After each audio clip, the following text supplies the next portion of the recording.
I would like to introduce my friend, Dr. Bansi Sabu, the president of National RSSGI. Welcome to the platform, Bansi. It's a great pleasure to see you. And we all know his passion for type 1 diabetes. And I think nobody better than him to talk about that. Are we doing enough for type 1 diabetes in our country? And I'm sure he'll have a lot of data to say as where do we stand with type 1 diabetes out here in our country. Over to you, Bansi. First of all, thanks, Sanjay, for giving me an opportunity. I'm really honored. And thank you, the complete IDEC team, including Dr. Neeta, Dr. Anjali, Dr. Archana. So I'm just sharing my slides. So once again, thank you. Thank you for giving me an opportunity. What my talk is, are we doing enough for type 1 diabetes? And that I will be finishing in next 15 to 20 minutes. Are we really doing enough for our patients? I don't have any conflict for making this talk. Type 1 diabetes accounts for 5 to 10% of all cases of diabetes. It is a complex, expensive, exhaustive disorder for a child and family to cope. Incidence of type 1 diabetes continues to increase worldwide, and it has serious short-term and long-term implications. The incidence and prevalence of type 1 diabetes is suspected to be high in India, but in the absence of nationwide registry, it is not possible to be sure of the number. So we don't know how many patients actually we have in our country, but the Atlas of IDEA in 2019 estimates that there are around 128,500 children, 128,500 children with diabetes in our country. However, this data had come with extrapolating a data from a 0.54 per 1,000 population in Indians who are staying in UK. That figure translates roughly to the prevalence of 9 lakh children in a population of 132 crores. So actually, whatever the IDF data is talking, it is as per the data which had shown from India is around 128,000 people, while if exactly the figure if we get from this UK data, it comes almost like 900,000 children with diabetes in our country. But the point is, if they all are diagnosed and they all survive, then probably we may have these many number of persons with type 1 diabetes. But whatever it is, still we are having second highest number of type 1 children in our country after the US population. So US is having highest number of type 1 children. Still our incidence and prevalence is in compared to North America and North Europe is less, but because the size of the country and the population is so high, so that's the reason we are second highest in the world. Where all these children are disappearing. Now that's very important question. We all see so many adults which are type 2. We don't see so many adult type 1. And we see a lot of type 1 children. Why they are not in adult form? Why they are not seen in adults? It has been indeed long been suspected that many children were dying before or even soon after the diagnosis. I will not say soon after the diagnosis. Many of them are dying because of complication maybe after 10 or 15 years. Despite major advances in management and care, type 1 diabetes remains associated with considerable premature mortality. Even whatever the treatment which has been given in our country, they are dying and they are dying prematurely. And that's the reason I'm telling we are not doing enough. Type 1 diabetes have mortality rates which is 3 to 18 times higher than would be expected in their respective countries. Diabetes-related chronic complication, particularly renal disease, which is more common. If they survive enough, then they may die because of macrovascular complication like type 2 diabetes. They develop also cardiovascular disease, in contrast to high rates of death due to diabetes-related acute complications. But that may not be true for our country because we have many patients who are dying because of acute complication of type 1 like hypoglycemia and even in diabetic ketoacidosis also. But there is a changing phase which is happening in our country. So it's not like that whatever the data or whatever the statement which I have made, it may not be true now today because as country experiencing reduction in poverty, there is a better communication, better in technology, greater awareness among healthcare professionals, as we are doing with multiple such conferences. Now, everywhere we are talking more about type 1. So definitely the greater awareness had come in healthcare professional and more trained specialists which are now there in our country. Situation appears to be improving. And we may have more patients with earlier diagnosis and we may have more persons with type 1 diabetes with increased survival also. The full effect of modern management of type 1 diabetes on mortality still we don't know, but however the long awaited data from DCCT and study suggests there is a reduced mortality if there is an intensive therapy. So now we know that if we are intensively treating these type 1 children, probably there will be reduced mortality also.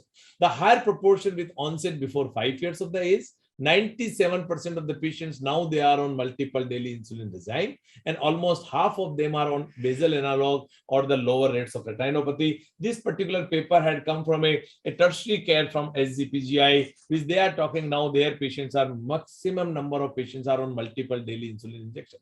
But this may not be true for all across the country. We may not have all patients who are having type 1 diabetes, all of them are on type 1 on multiple daily insulin injection. That I doubt. The quality of life can be abysmal and worsen with the frequent chronic complication which type 1 diabetic patients may have. So managing type 1 diabetes is like walking on a very tight rope, where one side there is a lot of chances the person may go in hypoglycemia, and there's also a limiting factor for a tighter glycemic control. And one side, the hyperglycemia, which leads to more microvascular and macrovascular complication, more of microvascular complication in type 1 diabetes. It's a 24/7 jugglery for a type 1 diabetic persons, along with the caregiver and family also, the constant juggling between insulin and medication, exercise, food intake, and there is a broad range of activities. These children who are visiting the doctors, maybe their general practitioner, pediatrician, or even to the consultant diabetologist or endocrinologist, maybe 4 times or 6 times in a year, but other time 24/7 they have to manage their life, which is not inside the hospital, not inside the clinic, rather it is in their home, inside the school or the society, which includes broad range of activities, different physical activities and activities of daily living. And that's the reason there is a constant juggling between the insulin and monitoring and the whatever the food which they are taking. But there is a low level of awareness which is seen in patients as well as caregivers. So what we are saying that we are not doing enough for our patients as far as education is concerned. We might be writing them multiple daily insulin injection, we might be giving them all other things, but we are not educating, and that's a very big problem of increasing the awareness in the patients as well as for their caregivers. There are multiple challenges. This challenge has been talked about before almost 10 years, but still I see after 10 years, after a decade, still the challenges are the same. It is not only the insulin therapy, which is still we are seeing a lot of patients on a premix insulin therapy. We see the patient insulin dose adjustment, or we are not empowering the patient to do itself by themselves. The self-monitoring of blood glucose, they are not monitoring the blood glucose more than once in a day, or many of the patients even once in a week also. The hypoglycemia is still a major challenge for our patients for type 1 diabetes, and managing other problems like early optimization of glycemic control, psychological aspect of the disease, or managing all other cardiorenal risk factor in type 1 diabetes patients. They all challenges still remain even after 10 years or 20 years of these advancement in therapy. The glycemic targets for our patient in HbA1c still it should be less than 7 as per international guidelines. The International Diabetic Federation as well as the they are talking slightly tighter glycemic control if we can keep it less than 6.5 without getting hypoglycemia. And those patients who can't achieve because of severe hypoglycemia or risk of hypoglycemia unawareness is very high or limited life expectancy, these are the patients we are okay with less than 8. But and now the new parameter had come. It's for type 1 diabetes. More powerful parameter is there now, time in range. Instead of going for a HbA1c of less than 7 or less than 6.5, our patient should achieve a time in range of more than 70% of the time in 24 hours. They should be between 70 to 180, and that is what we want to achieve in our patients. But are we doing for our patients what we are achieving in our country? Most of our type 1 diabetic patients are around 8.5 to 9.5. And these are the data which I am telling you from the centers which are dedicatedly doing work for type 1 diabetes. They are endocrine department, they are dedicated diabetologists who are working for type 1 diabetes. Still their published data is showing in our countries around 8.5 to 9.5. So it means we are not doing enough for our patients. We are not able to get for our patients time in range because many of our patients are not doing even continuous glucose monitoring. So then a new term had come, are we getting point in range? That is a person who is checking sugar more than 4 times in a day.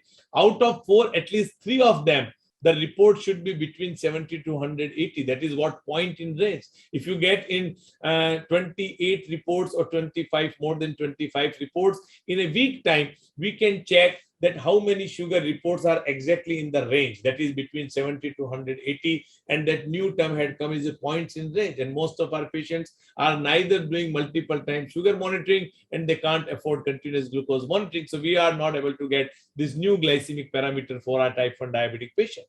Most patients, they develop hypoglycemia either because of premix, many of them are still on NPH or on regular insulin, and that's also one of the major reasons for not to reach their target. And that is the reason we are not doing enough for our patients. Our patients are not monitoring, self-monitoring of blood glucose, which is minimum 2 to 4 times in a day.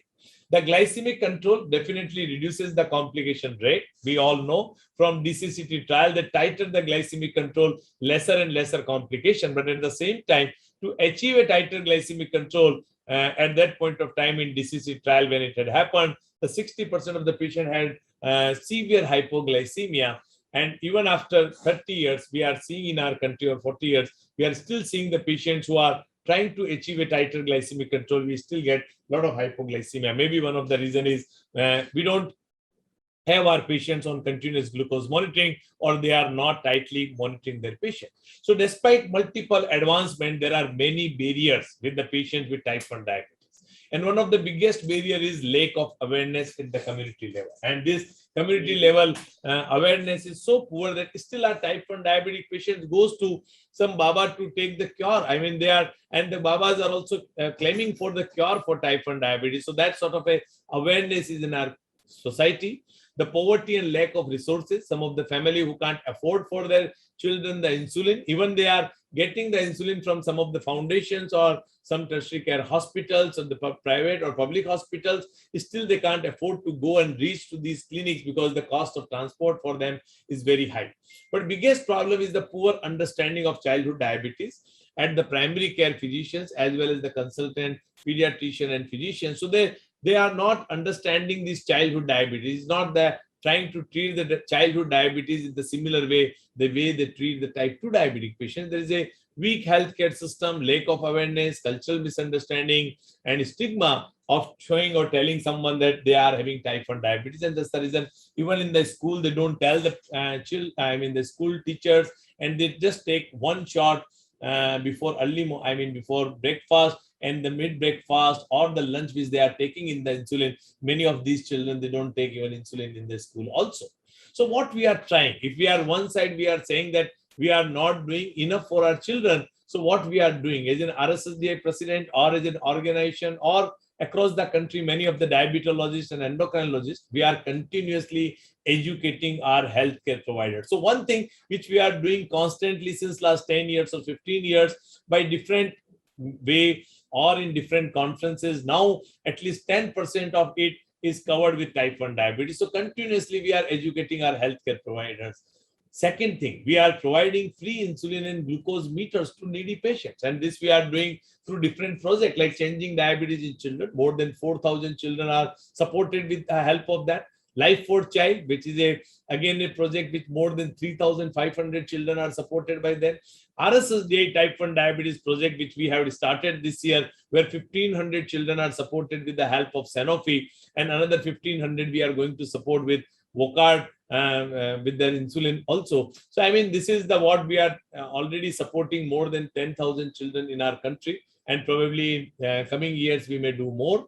Establishing type 1 diabetes network, which we have created across the country. We have a task force under the RSSDI, and we created across the country a network for that. And then we have also created a young leaders who are already type 1, and we educated them, and now they are the educating other children. We have also created a tie-up for online educating our Indian doctors. This is a type 1 education UK program with the help of Indian doctors who are practicing in UK, practicing type 1. They have created a modules for our Indian doctors, modules for educating caregivers as well as person with diabetes. And there are more than 100 foundations which are working in our country to support and educating these type 1 children. So there are multiple things which we are doing, but still we are not doing enough, because at the end of the day, how many of them are surviving, how many of them are getting complications, and how many of them are diagnosed early, that is what the parameters which we are looking for. Now, why it is not changing in our country? One of the important reasons is if you see the data from the Western world, the usage of insulin pump is very, very high. The second reason is the patients who are taking 4 to 6 injections, almost more than 50% of their patients either on multiple daily insulin injection, not just 3, they are taking 4 to 6 injections in a day. And either they are on insulin pump therapy. Why it is required? Why we should give the patients more insulin number of pricks in a day? If you see the data, that those patients who are taking more than 4 to 6 bolus in a day, their sugar control is much better in compared to the patients who are taking 2 to 4 bolus or less than 2 bolus. So this is important. Our patients should be not only on multiple daily insulin injection, they should cover with all the meals. If a child is going in a school, the school they should take in morning, then in mid breakfast, then again in lunch, then again in afternoon snacks, and again maybe in evening time dinner, and some of them in a late evening dinner or supper. They should also be covered with the short acting insulin. So more the bolus shots are there, they get a better control in compared to the patients who are taking only 2 to 4 shots. And we are seeing many of the children who are just taking 2 premix. How it can control? It is just going to have no hypoglycemia, and never the patient is going to have a good control of diabetes. And most of these patients are on 9 or 9.5 HbA1c. The advantage of pump is not just only for the basal insulin dose to get adjusted. It is also for multiple bolus which we can give with the pump therapy. So this is one of the biggest advantage with the insulin pump, because a insulin pump you can adjust the dose of basal insulin multiple times. A child has not to take, or a type 1 has not to take just 24 hours the same amount of basal insulin requirement, while the person with type 1 diabetes, their basal insulin requirement throughout the 24 hours, it can be different. In midnight, it could be less. In evening time, when the person is doing exercise, at that time it could be raised. So that's the biggest advantage. And the second big advantage, they can take multiple shot of the short acting insulin analog with the help of insulin pump, which is not possible if somebody is on a multiple daily insulin injection. What we are seeing that a child has to take, if minimum 4 shots in a day, then 1460 shots in a year to stay alive. And that is number of shots a child has to take. This is a picture which is posted by a mother of this child who just wanted to increase the awareness about the type 1 diabetes. Otherwise, this child is probably not taking insulin through this insulin syringe, because here there is a direct cap. She's already on the pump, and on the left side, she's also on Dexcom continuous glucose monitoring too. Insulin delivery devices which improved over a period of time, and what standard of diabetes as per American Diabetic Association, which is published in 2020, what they are saying, insulin syringe should not be used. I mean, that's a evidence C, which is coming from the insulin pump or insulin pump or insulin pen. They are the one which should be used for the patient with type 1 diabetes. So forget the insulin syringe. This is what is internationally recommended. And what we are using insulin syringe for, more than 60% of our patients or 70% of our patients are still on insulin syringe. And that is what we are not doing enough for our children. We are still struggling for many of our patients for financial constraint, for better clinical attendance. Even we are giving them free insulin, still they are not able to come for regular to show our patients. We are not able to satisfy our patients or educate them completely, improving their psychosocial outcomes, and ultimately the A1C is still very poor. So glycemic control leaves much scope for improvement, and that's what the reason why we have created a type 1 diabetes network, because still many of our patients are not achieving a good control for that, even at tertiary care centers and where they're having multidisciplinary teams. MDI is possible. Many of our patients started now, but those in rural area and many of the physicians and pediatricians still using the premix insulin. Please use only multiple daily insulin injection. That has to be, if patient can't afford, at least use the NPH and regular insulin. So the best case scenario for a type 1 diabetes, a correct diagnosis, a education for self-management, a peer support, a psychological support, access to a specialist, and access and knowledge of technology that should be provided to these type 1 children. They need a very holistic support. They need infrastructure. They need healthcare professional training and education. Many of them may need free insulin and supply, the patient education, and one very important thing, which is a diabetes registry. Unless we have a registry, how many patients in our country are having a type 1 patient, and what supply, what they are having, and what is their sugar control. Unless we have a registry, I don't think we will able to improve the holistic support for these children. So the advocacy and support can be improved only by having a diabetic registry in our country. We know that few statistics which we cannot ignore and we can't change. A type 1 child or type 1 person with diabetes has to take minimum 4 injections in a year, and he has to or she has to measure minimum 1 to 7 tests per day. So these many two things we cannot change for our type 1 patient. But our role begins as in healthcare professional. We are like a coach. The child is a player. He has to play, but we are like a coach. We continue as a friend who support children to live a healthy life. Diet, exercise, hormonal changes, sickness, exams, traveling, stress, rejection. So many things, they affect blood glucose level, and that also we have to accept as a doctor as well as the caregiver for these children. Are we doing enough? I will say no. It's a big no. We don't have the registry. Our patients are still getting delayed diagnosis. There is a lack of education for caregivers, parents, and patients. You may not say that individual centers are doing good, but we have to talk for nationwide. Are we doing enough? We will say no. The insulin delivery system is still, we are struggling for pain. Forget about the pump. In India, only 10,000 patients are on pump. Out of them, only 5,000 patients are actually type 1 diabetes. And out of those 5,000 patients, only 500 patients are on sensor augmented pump. And they are also not using the sensor augmented sensor regularly too.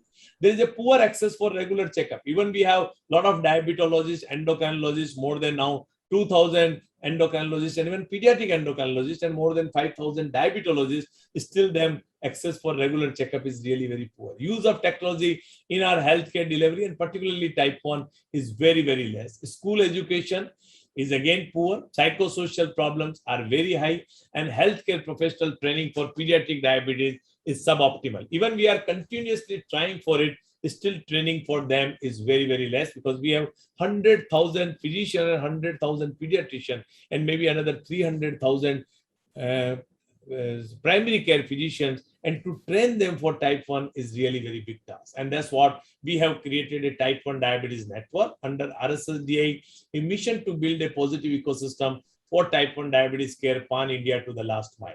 Type 1 diabetes we cannot prevent and we cannot cure. So nothing like someone can reverse it, someone can cure it. I mean, that's very important message which we have done for 10 days, continuously educating our laymen or to the society regarding the type 1 cannot be cured. A continuous social media bites under the RSSDA which we have done. We know that it increased with a risk of early mortality. Fortunately, this is no longer the necessary case. Now, as I told you, now there is a improving, at least there is a definite improvement in care for type 1 diabetes. That much what I can say. So that pessimist may see the glass half empty, but the optimist can see the droplets gathering into it and the levels slowly rising. And that's what I am thinking for our country. Thank you. Thank you very much. Once again, thanks, Sanjay, for giving me this opportunity. Thank you very much. Thank you. Thank you so much, sir, for such an intimidating yet inspiring talk. Is really nothing is enough for type 1 diabetes. Thank you.